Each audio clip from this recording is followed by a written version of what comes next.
Thank you, Dr. Park, and thank you, all of you, and all the hard staff here in Gangwon who have made this conference so fabulous. In the US, the Korean War is known as the Forgotten War, despite the fact that more than 3 million people were killed in just 3 years. As a Korean American, I find it especially painful that the US divided the peninsula without consulting a single Korean and installed into power Koreans who collaborated with the Japanese after Korea was brutally colonized by Japan for 35 years. During the Korean War, the US waged an indiscriminate bombing campaign, destroying 80% of North Korean cities. 1 year into the war, US Major General Emmett O'Donnell testified before the Senate, quote, "There are no more targets in Korea," end quote. While most of us are led to believe that the nuclear crisis began with North Korea, it actually began during the Korean War, when President Truman threatened to use atomic weapons. Then the US introduced them into South Korea in 1958, where they were until George Bush Sr. removed them. The US also backed authoritarian rule in South Korea for decades. And in 1980, the US supported Chun Doo-hwan, a military strongman who shot his way to power after massacring pro-democracy protests in Gwangju. When you look at past inter-Korean agreements that attempted to build peace, the US has been a major roadblock.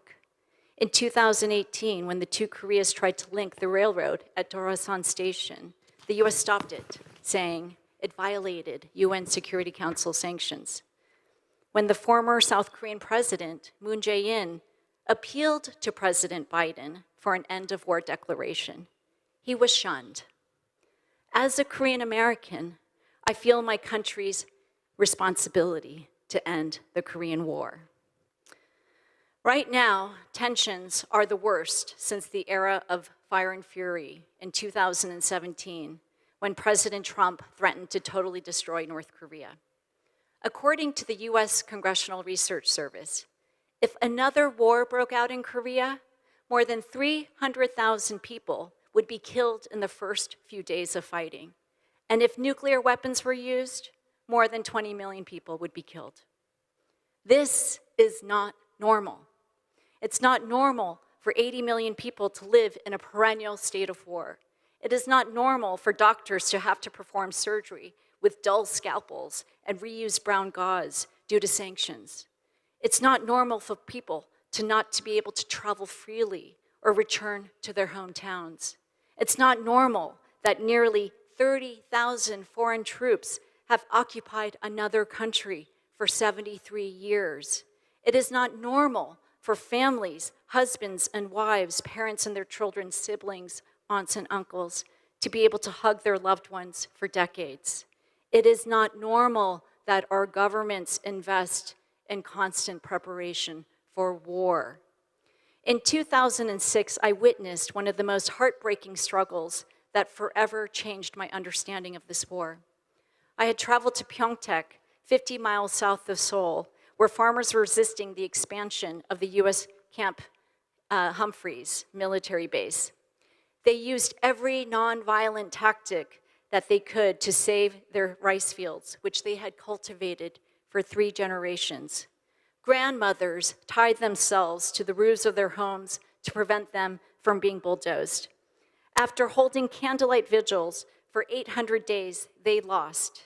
And now their former home has become the world's largest military base, spanning 3,500 acres, which is about the size of 4 New York Central Parks. Sadly, the unresolved Korean War and the US-China great power competition is used to justify more militarization, whether it's the naval base on Jeju Island or the THAAD missile defense system in Seongju. As a result, communities are shattered, livelihoods upended, and ecosystems destroyed. But it doesn't have to be this way. 4 years ago, here in Pyeongchang during the Winter Olympics, the two Koreas marched together carrying the One Korea flag, ushering a new era of peace. Leaders from North Korea, South Korea, and the US engaged in diplomacy that resulted in the halting of all nuclear and long-range missile testing and war drills. North and South Korean soldiers demined portions of the DMZ. Families reunited, and there was the creation of the liaison office in Kaesong. Yet what has plagued progress is the unresolved Korean War. That's why we are calling on the US, North Korea, and South Korea to formally end the 73-year-old Korean War with a peace agreement. We must do so for the separated families, for the struggling North Korean people, for those killed and mutilated by landmines, and all Korean people here and in the diaspora whose hearts are still divided. Let's redirect resources away from militarization towards investments that give us genuine security, such as healthcare, education, housing, clean air, and water. I would like to end with the words of Kim Ji-tae, the Pyeongchang village leader who was imprisoned for resisting the US base expansion. When asked by the South Korean Defense Ministry for the price of his land, he replied, quote, "The price will be unimaginably high. The price must include every grain of rice grown and harvested here. It must include all of our efforts to grow them, as well as our whole life here, including our sighs, our tears, and our laughter. The price must include the stars which have witnessed our grief and joy, and the wind which has dried our tears. If all of these could be added, I would tell you the price." Thank you. Thank you very much.